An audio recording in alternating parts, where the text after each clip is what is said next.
সংস্কার কমিশনের প্রতিবেদন দেখে অগ্রাধিকার ভিত্তিতে স্বাস্থ্য খাত সংস্কার করা হবে বলে জানিয়েছেন স্বাস্থ্য উপদেষ্টা নূরজাহান বেগম।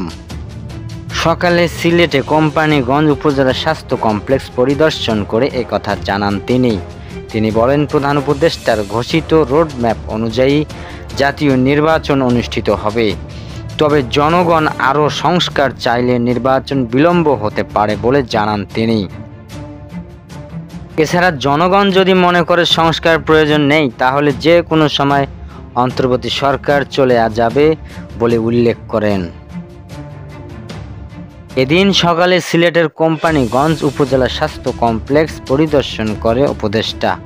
ঘুরে দেখেন চিকিৎসা ব্যবস্থা, রোগী ও স্বজনদের সাথে কথা বলেন। পরে তিনি চিকিৎসা ব্যবস্থাকে ভঙ্গুর উল্লেখ করে বিগত সময়ের নেওয়া নানা প্রকল্পের সমালোচনা করেন। এ সময় তিনি সংস্কার কমিশনের রিপোর্ট হাতে পেলেই সংস্কারের উদ্যোগ নেওয়া হবে বলে জানান।